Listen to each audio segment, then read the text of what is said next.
Por que que a maconha não tá legalizada? É uma pauta de vocês. Eu acredito que deveria ser, pelo menos. Faz todo sentido. Porque a maconha foi algo político, ser usado político pra submeter. Mesmo aquela coisa da escravidão. Você aprova uma lei que só o alfabeto pode votar. Analfabeto. Alfabetizado pode votar. Tá. E aí, nos Estados Unidos, aconteceu a mesma coisa. Tu pegava... o que a comunidade tá usando? Maconha. Na comunidade negra. Que ela tá usando? Maconha. Vamos fazer o quê? Vamos proibir maconha? Porque aí nós temos uma desculpa pra proibir a comunidade. É muito recente a proibição da maconha. Então, isso é uma pauta que, em teoria máxima... Estourou assim, nos Estados Unidos lá, foi o gatilho pra uma porrada de coisa. Né? E a gente meio que copiou essa... Acho que é um pouco anterior à lei seca. Não é muito anterior à lei seca. E por que a proibição da maconha? Ela é um pouco anterior à lei seca. A lei seca caiu e essa não. Então por que o PT não batalhou nesse sentido, por exemplo? Porque uma das frustrações do gordinho médio do Brasil é que, porra, o PT fala que tem essas pautas de esquerda, mas milhares de pautas de esquerda que são muito importantes, ele não deu... Não lutou, tá ligado? Tipo, ele lutou nessa questão da maconha. Na época, a Dilma deu isenção de impostos pras maiores empresas do mundo, do Brasil, tá ligado? Então, tipo, é meio... Você fala, porra, mano, fala uma coisa...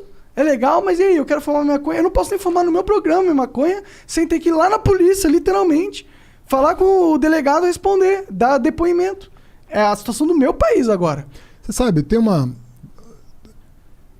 Primeiro assim, você escolhe as brigas que você vai comprar. Né? E você escolhe com base na tradição que você veio. Né?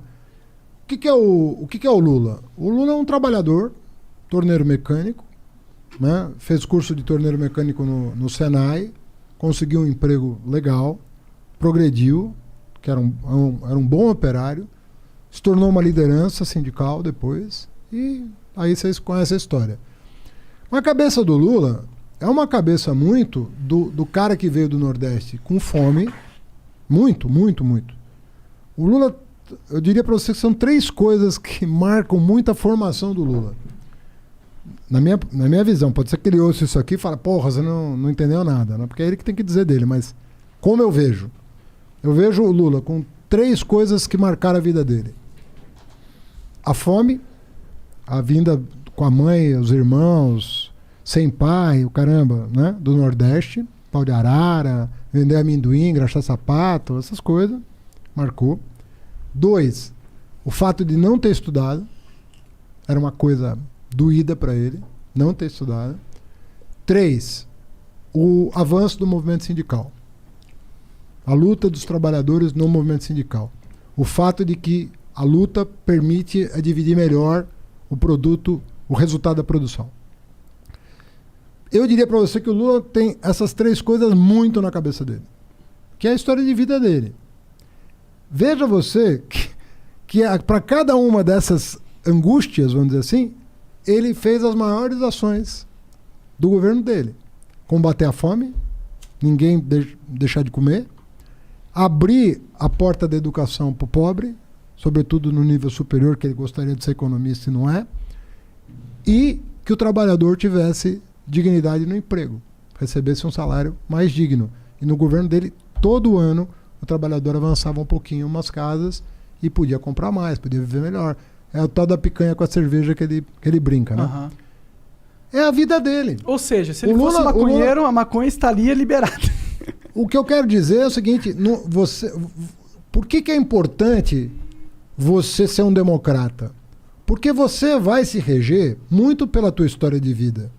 E por que eu disse para você que era importante um pobre chegar ao poder, muitas vezes? Porque ele carrega com ele uma história de vida que às vezes o rico não tem. Sobretudo o herdeiro. A gente falava aqui de herança agora há pouco, né? Sim, porque o herdeiro não teve que ficar rico. Né? O herdeiro é um caso à parte, porque um self-made man, eu concordo com você, meu pai era um self-made man, acabei de falar. Era um cara que plantava trigo e grão de bico no Líbano e veio aqui ser comerciante na 25 de março. Ele foi considerado, entre aspas, um cara rico, pô. Um cara que só se vestia de cromo alemão, sapato de cromo alemão, terno de casemira inglesa, a melhor tricoline. Meu pai era um cara da roça, elegantíssimo. Você olhava pro cara, parecia um lord inglês. Self-made man. Viveu a vida dele. Curtia bons restaurantes, ganhou, pagava os seus impostos e ganhava dinheiro e tudo bem. Gostava, entendeu? Vamos contar. Mas você leva pro governo a tua realidade, a tua vida. O meu pai adorava o campo. Por quê? Porque até os 24 anos ele pisou na terra, porra. Era a vida dele, a terra. O meu pai, a gente tinha família no interior, todas as férias a gente passava no interior de São Paulo. Por quê? Porque ele via lá, ele ia pra fazenda dos meus tios. Ver o café crescer, ver a laranja crescer, ver a cana crescer, ver o gado engordar. A vida dele. Ele não tá muito ligado a essas pautas de drogas. Então, você tá dizendo. o Lula comprou as brigas que ele achava, Que eram importantes pra alma dele, no pela momento. experiência dele, que eram as coisas mais importantes do mundo. Obviamente que se amanhã pinta outro presidente com outra história de vida, vai levar para a presidência outra.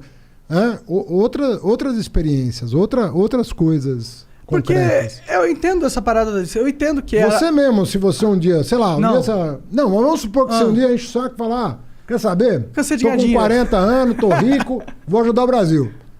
Você é um cara talentoso, você é um cara que chama público, de repente você tem voto pra caramba. Você vai levar as tuas preocupações também pro governo. Mas é que é E uma pauta natural. muito importante essa, tá ligado? Não é Muito só a questão importante. do lazer, de eu poder de lazer, ou porque eu tenho ansiedade. Eu não fumo isso por lazer, de verdade eu não fumo. Mas é uma parada de ansiedade. Você minha. é O quê? muito acelerado. Sou de nossa. É insuportável. Sim. E isso aqui me acalma. Então, pelos amigos que você Pô! Não, é por Obrigado, mim. moleque. Mas eles acabam se beneficiando. Mas, tipo, isso é uma coisa. Mas o problema da criminalização das drogas vai muito além. Claro, a gente vê o que está acontecendo. É a questão de. É uma desculpa para você criminalizar o jovem de periferia. É uma desculpa, não é? A maioria das pessoas que estão presas agora é por quê? Por que elas estão presas? Acho que é 1/3. Deve ser tráfico, deve ser algo assim. E é algo que, pô, Não, a e o gente grande não... traficante não está preso. Claro, Isso que é que o a gente AS, sabe. deu desculpa. O grande traficante não está preso. Sim, exato. Então, pô, não é uma pauta que tem a ver só, o Lula não é assim. É uma pauta importante até para as pessoas. Tem pessoas perdendo a liberdade. Outra coisa importante, eu ia dizer, primeiro é a tua história de vida. A segunda coisa que te faz comprar as brigas é a chance de sucesso. Sabe? Sim, o Brasil é muito conservador nesse sentido. Muito. É difícil você comprar brigas sem nenhuma chance de sucesso. Sabe por quê? Você só vai ficar com desgaste. Ninguém vai te cumprimentar porque você tentou. Mas será que se você essa perdeu. tentativa não cria chance no futuro? Olha, a impressão que eu tenho é que essas pautas mais delicadas, que mexem com valores, que mexem com o imaginário das pessoas sobre família, sobre segurança da família, sobre... Isso tem muito, você tem razão, tem muito mal entendido sobre isso. As pessoas não conseguem compreender como melhorar a situação sem aumentar risco para ninguém, pelo contrário, diminuindo os riscos, né? Então tem muita incompreensão sobre isso. E é um processo... O Brasil, certamente, na América do Sul, talvez seja um dos países mais atrasados na discussão dessas agendas. Mas você vê que o nosso Congresso, qual a chance de vingar hoje, na circunstância Será que não atual? tem? Se mostrar o quanto que os gringos estão ganhando dinheiro com essa porra? É Hoje muita no grana. Congresso, É muito zero. imposto, velho. É muito... Sabe quanto de imposto a Califórnia ganha por mês? Só de venda de maconha é 3 bilhões de dólares, meu irmão. Por mês? Por mês. Dá 36 bilhões de dólares No por ano. ano. É, mas é o que eu tô te falando. O Uruguai É agora mundo, foi nessa mundo. linha. Porque é o seguinte, É que o Uruguai, eu tava falando pra ele. sabe qual foi o erro do Uruguai também, né?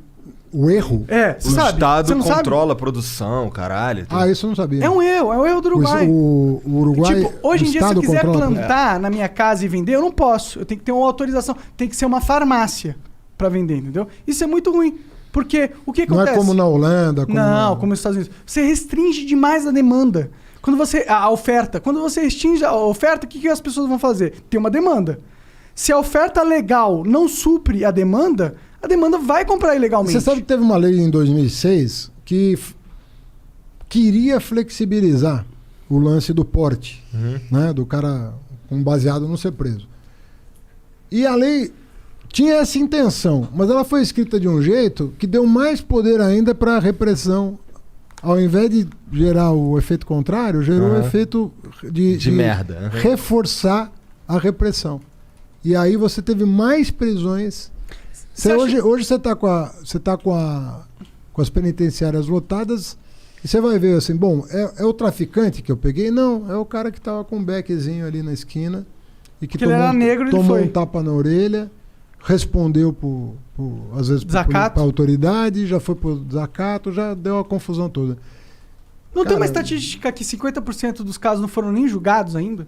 Ah, é 40%. Que absurdo!